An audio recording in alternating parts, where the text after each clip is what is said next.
नमस्ते सबैजनालाई। र आजको म यो भिडियोमा चाहिँ तपाईँहरूलाई चाहिँ जुन एमएससीको जुन फर्महरू भराइ स्टार्ट भइसकेको छ हैन, एमएससीको त्यो फर्म चाहिँ फिलअप गर्दाखेरि तपाईँले चाहिँ के डकुमेन्ट मतलब कसरी फिलअप गर्ने भन्ने कुरा जुन छ, त्यसको बारेमा चाहिँ आज म यो भिडियोमा चाहिँ हेर्छौँ है त, कसरी चाहिँ फर्म फिलअप गर्ने एमएससीमा। फर्स्ट अफ अल तपाईँले चाहिँ के गर्नुपर्छ त भन्दाखेरि चाहिँ आफ्नो क्रोम ब्राउजर खोल्नु होला। क्रोम ब्राउजरको यो चाहिँ मैले जुन छ यो स्टेप वाइज स्टेप चाहिँ मैले चाहिँ सबै कुरा गरेको छु। अलि मिहिनेत पनि लाग्यो, किनकि अहिलेको के सिचुएसन छ भनेको पेमेन्ट गरिसकेपछि बल्ल चाहिँ त्यो कुराहरू खोल्छ। मैले प्रयास गर्छु सकभर चाहिँ तपाईँहरूलाई चाहिँ एकदम इजी होस् र केही कुरा मिस्टेक नहोस्, त्यसमा चाहिँ म फोकस गरेको छु र मैले अन्त्यबाट चाहिँ मैले त्यो कुराहरू लिएर आएको छु।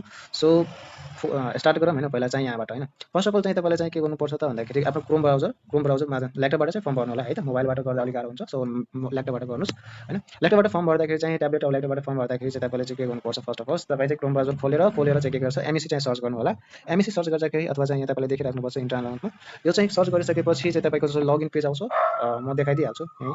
जस्तै कि यसरी मैले खोलिसकेपछि त मैले यहाँ चाहिँ टाइप गरेँ एमएससी सर्च गरिसकेपछि तपाईँले चाहिँ एमएससीको यो आउँछ। यहाँ देखिराख्नुपर्छ एउटा चाहिँ होम छ, त्यसपछि युनिभर्सिटी छ, त्यसपछि सी डिस्ट्रिब्युसन छ, सिलेबस छ, गभर्नमेन्ट फर्मेट छ र लगइन छ। लगइनमा चाहिँ हामी क्लिक गर्छौँ। लगइन क्लिक गर्छ यस्तो आउँछ। यहाँ चाहिँ तपाईँ चाहिँ यहाँनिर चाहिँ तपाईँले के फोकस गर्नुपर्छ त भन्दाखेरि तपाईँले चाहिँ पहिल्यै यदि लगइन गरिसक्नु भएको छ भने चाहिँ ड्रपरहरूले त पहिला नै लगइन गरिसकेको हुन्छ। त्यसले आफ्नो चाहिँ नाम र एड्रेस दिने हो होइन। नाम र पासवर्ड दिने, लगइन गर्ने। लगइन गरिसकेपछि उसको चाहिँ डकुमेन्ट पहिला पनि अपलोड भइसकेको हुन्छ। त्यसले पेमेन्ट गरेर फेरि अप्लाई गर्नुपर्ने हुन्छ। त्यो कुरा चाहिँ त्यो ड्रपरहरूको लागि, किनकि ड्रपरहरूलाई चाहिँ अलरेडी चाहिँ सबै डकुमेन्टहरू अलरेडी नै अपलोड भइसकेको हुन्छ। केही कुराहरू हुन्छ जुन अपलोड गर्नुपर्ने हुन्छ, जस्तै भाउचरहरू, त्यो चाहिँ गर्नुपर्छ। त्यो ड्रपरहरूको लागि भयो। र जुन चाहिँ नयाँ मान्छे हुनुहुन्छ तिनीहरूको लागि चाहिँ के छ त भन्दाखेरि यहाँ चाहिँ जुन देखिराख्नुपर्छ यो रजिस्टर हियर, यहाँनिर रजिस्टर यो देखिराख्नुपर्छ रजिस्टर हियर। यो रजिस्टर हियरमा तपाईँले चाहिँ के गर्नुपर्छ त क्लिक गर्ने। रजिस्टर हियरमा चाहिँ तपाईँले क्लिक गर्दाखेरि यस्तो फर्म आउँछ। जुन चाहिँ यो फर्म यसमा चाहिँ के छ त भन्दाखेरि नेप्लिजको लागि, फरेनको लागि, बाहिरको जुन फरेन स्टुडेन्टहरू छ तिनीहरूको लागि। त्यो यहाँ चाहिँ के हेर्नुपर्छ त भन्दाखेरि यहाँ चाहिँ फोकस के गर्नुपर्छ, यो जुन कन्ट्याक्ट नम्बर छ त्यो कन्ट्याक्ट नम्बरमा चाहिँ आफ्नै नम्बर दिनु होला र इमेल एड्रेस पनि आफ्नै दिनु होला। एक्टिभ भएको इमेल एड्रेस दिनुहुन्छ। किनकि चाहिँ के हुन्छ त तपाईँको जुन कुनै डकुमेन्टहरू यदि मिस्टेक भएको छ अथवा एडिट गर्नुपर्ने छ अथवा केही नोटिस तपाईँले चाहिँ एमएसले पठाउनु छ भने त्यसबाट पठाउँछ तपाईँको मोबाइलमा र तपाईँको इमेलमा। त्यही भएर त्यो एकदम इम्पोर्टेन्ट छ। त्यो आफ्नै इमेल एड्रेस र मोबाइल नम्बर चाहिँ दिने प्रयास गर्नु होला है त। र नम्बर दिएपछि रजिस्टरमा गर्ने। रजिस्टर गरेपछि साइनअप हुन्छ। साइनअप पछि त्यसपछि भेरिफाई गर्ने। भेरिफाई भन्नाले कस्तो त भन्दाखेरि जस्तै कि मैले यहाँ चाहिँ ट्याक्क सबै चाहिँ हालिसकेपछि मैले चाहिँ रजिस्टर गर्छु। रजिस्टर गरिसकेपछि तपाईँको इमेल एड्रेसमा चाहिँ के हुन्छ त भेरिफिकेसन नम्बर जान्छ, मतलब अनि त्यहाँबाट लगइन गर्ने। लगइन गरेपछि फेरि अब यहाँ आएर लगइन गर्ने। लगइन गरिसकेपछि तपाईँको चाहिँ कस्तो प्लेटफर्म खुल्छ त भन्दाखेरि let's move to the here. यसरी चाहिँ अब गर्ने। अब यहाँ चाहिँ के गर्ने त लगइन गर्ने। लगइन गरेपछि यो चाहिँ अरू कसैको हो होइन। मैले चाहिँ ट्याक्क चाहिँ उस गरेको भिडियो बनाउनको लागि, किनकि ल त्यो लगइन गरिसकेपछि तपाईँको यस्तो कुरा चाहिँ होइन, यहाँ चाहिँ ट्याक्क इमेल एड्रेस र पासवर्ड दिनु होला, लगइन गर्नु होला। लगइन गरिसकेपछि तपाईँको ट्याक्क यस्तो चाहिँ खुल्छ। जुन चाहिँ यहाँ देखिराख्नुपर्छ, यहाँ चाहिँ के छ त भन्दाखेरि नोटिफिकेसन देखिन्छ। यो नोटिफिकेसनमा चाहिँ के हुन्छ त भन्दाखेरि केही कुराहरू एडिट गर्नुपर्छ। केहीको एमएससीले चाहिँ तपाईँको यो पेजमा चाहिँ ट्याक्क चाहिँ नोटिस आइराखेको हुन्छ। त्यही भएर पासवर्ड र इमेल एड्रेस चाहिँ नबिर्सिनु होला।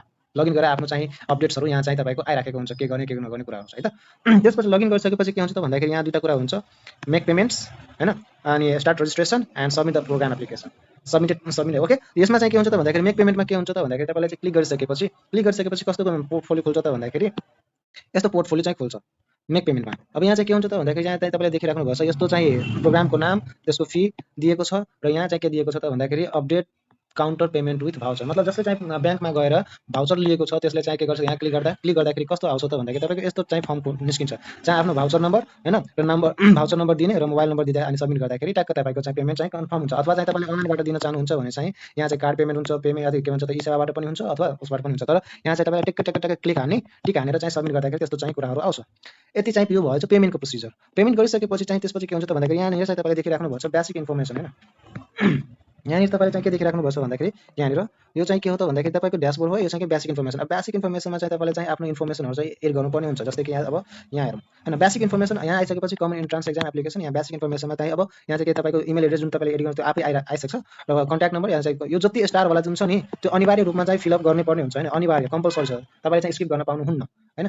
सो यहाँ चाहिँ के गर्नु होला त भन्दाखेरि कन्ट्याक्ट नम्बर, आफ्नो कन्ट्याक्ट नम्बर दिनु होला, इमेल एड्रेस भयो। त्यसपछि एप्लिकेसनमा चाहिँ के हुन्छ त तपाईँको नाम होइन, मिडल नेम जुन छ, नागरिकतामा जुन छ होइन, नागरिकतामा जे छ सर्टिफिकेटहरूमा जे छ ठ्याक्क त्यही अनुसारले चाहिँ फिलअप गर्दै जानु होला। जेन्डर, बर्थ डेट होइन, बर्थ डेट यहाँ चाहिँ बीएसमा छ भने बीएसमा अथवा एडीमा छ भने एडी दिँदाखेरि चाहिँ उसमा के छ बीएसमा आफै आउँछ होइन। त्यसपछि आइडेन्टिफिकेसन नम्बर यहाँ चाहिँ सिटिजनसिप नम्बर, सिटिजन होइन, नागरिकताको प्रमाणपत्र जुन छ नागरिकता नम्बर त्यो चाहिँ आउँछ।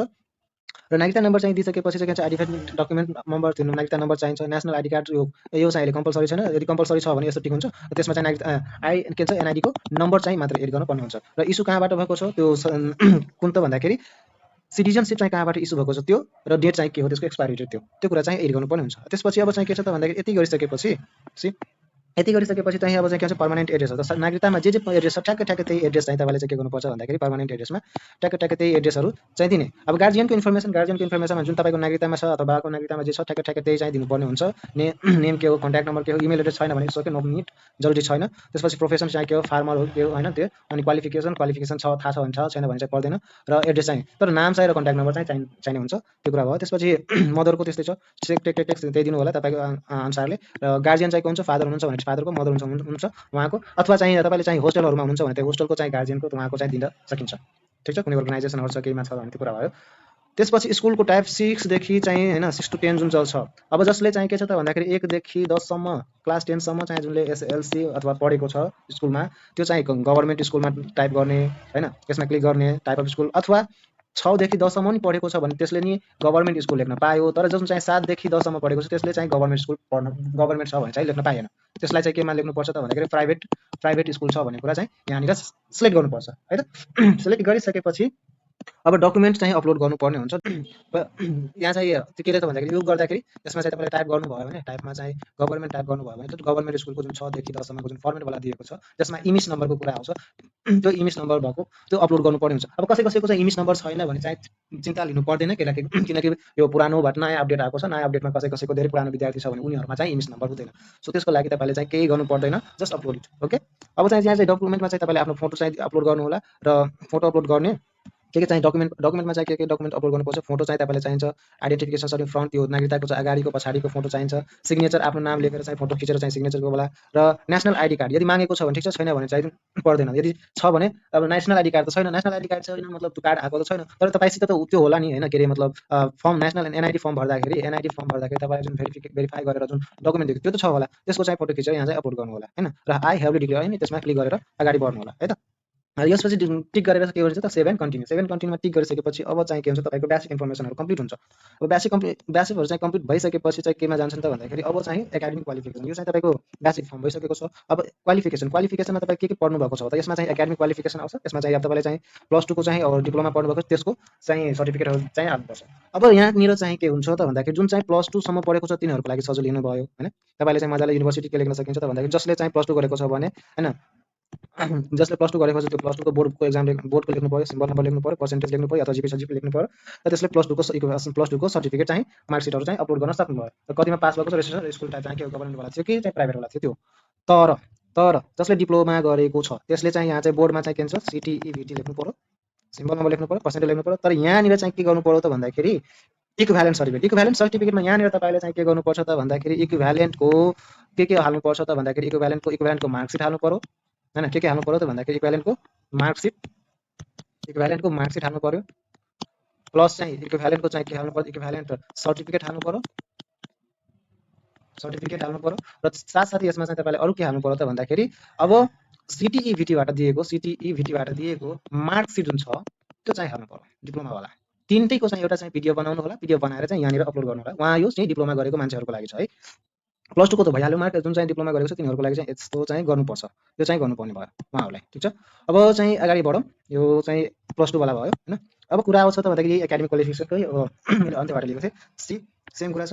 अब एसएलसीको कुरा गऱ्यौँ भने यो एसएलसीमा चाहिँ तपाईँले चाहिँ के त तब सबैसित सेम कुरा हुन्छ। एसएलसीमा चाहिँ गभर्नमेन्टवाला छ के छ, एसएलसी इक्विभ्यालेन्ट छ भने त्यो कुरा, त्यो चाहिँ एसएलसीको सर्टिफिकेट चाहिँ यहाँ अपलोड गर्नुपर्ने हुन्छ। पर्सेन्टेज बोर्ड चाहिँ एसएलसी भइहाल्यो। ठिक छ, अब एक्सपिरियन्स यो यति गरिसकेपछि तपाईँको चाहिँ के छ त भन्दाखेरि यो क्वालिफिकेसन गयो। अब एक्सपिरियन्स कसको लागि छ त भन्दाखेरि पिजी स्टुडेन्ट हुनेहरूको लागि छ है। तपाईँले बिएलमा हुन्छ, तपाईँको सिधै एक्सपिरियन्स छैन त्यो चाहिँ हाल्नु परेन, सो तपाईँले चाहिँ स्किप गर्न सक्नुहुन्छ। प्रोफेसनल काउन्सिल यो चाहिँ कसको लागि हो त भन्दाखेरि डिप्लोमा गरेका व्यक्तिहरूको लागि लाइसेन्स हुनै पर्छ फर्म भर्नको लागि। सो प्रोफेसनल काउन्सिलमा चाहिँ तपाईँले चाहिँ के गर्नुपर्छ, let's move to the professional council. अब कहाँ गयो प्रोफेसनल काउन्सिल हेर, प्रोफेसनल काउन्सिलको कुरा गरौँ होइन। प्रोफेसनल काउन्सिलमा तपाईँले के गर्नुपर्छ, तपाईँको डकुमेन्ट नम्बर चाहिन्छ, डकुमेन्ट कस्तो खालको छ होइन त्यो सिलेक्ट द डकुमेन्ट टाइप्स, यसमा चाहिँ पिजी कुरा हुन्छ होइन। त्यसपछि डकुमेन्ट कहिले इस्यु भएको छ अनि एक्सपायरी डेट कहिले छ त्यति कुरा गरेपछि यहाँनिर चाहिँ डकुमेन्ट अपलोड गर्नुपर्छ, डकुमेन्ट अपलोड गर्ने अनि सबमिट गर्ने। ठिक छ, सेभ एन्ड कन्टिन्यू गर्ने। त्यसपछि आउँछ अन्डर ग्रेजुएट, त्यसपछि यो गरिसकेपछि आफ्टर द्याट रिजर्भेसनमा हाल्ने। यति गरिसकेपछि फेरि अब रिजर्भेसनमा हेर्ने, रिजर्भेसनमा अब नेक्स्ट क्लिक गरेपछि त्यो रिजर्भेसन आउँछ। रिजर्भेसनमा चाहिँ तपाईँलाई देखिराख्नुपर्छ यहाँ अन्डर रिजर्भेसनमा चाहिँ के आउँछ त भन्दाखेरि अन्डर ग्रेजुएटको लागि ओपेन फिमेल, दलित फिमेल, मुस्लिम फिमेल, मधेसी दलित यो जुन छ त्यसमा चाहिँ तपाईँले चाहिँ के गर्नुपर्छ भन्दाखेरि यसरी यहाँ देखिरहेको ट्याक्क ट्याक्क गरेर चाहिँ तपाईँले टिक हान्नुपर्छ र टिक हान्दाखेरि जुन जुनमा तपाईँले टिक हान्नुहुन्छ त्यसको चाहिँ ट्याक्क ट्याक्क चाहिँ यहाँनिर चाहिँ त्यो आफै चाहिँ डकुमेन्टको यस्तो पोर्टल चाहिँ जसरी टिक हानेपछि यहाँ चाहिँ डकुमेन्टको चाहिँ पोर्टल खुल्छ र त्यहाँ चाहिँ तपाईँले चाहिँ के गर्नुपर्छ त भन्दाखेरि डकुमेन्ट हाल्नुपर्छ हैन। जस्तै कि अब ओपेन र फिमेलको लागि त डकुमेन्ट हाल्नु परेन, पिसिडिएको चाहिँ हालेको छ भने यहाँ पिसिडिएको चाहिँ खुलेको छ, यहाँ चाहिँ अब पिसिडिएको डकुमेन्ट हाल्नु पर्यो। जस्तै कि खसारेकोमा टिकाउनु भएको छ भने चाहिँ खसारेको पनि खुल्छ। अब सपोज दुईटाको छ, अब दुईटैको छ भने जस्तै कि मधेसी दलितको कुरा एउटा दलित छ एउटा मधेसी छ, यो दुई मधेसी दलित भयो भने टेक्क हान्दाखेरि चाहिँ यहाँ यसो पोर्टल चाहिँ खुल्छ। त्यसमा चाहिँ तपाईँलाई चाहिँ दुईटा पोर्टल खुलेको छ, मधेसीको पनि र दलितको पनि, र एउटैमा तपाईँको एउटै सर्टिफिकेटमा चाहिँ मधेसीको पनि लेखेको छ र दलित पनि लेखेको छ भने त्यही सर्टिफिकेट दुईटै ठाउँमा दुईटै पोर्टलमा चाहिँ अपलोड गर्ने एउटै सर्टिफिकेट है त।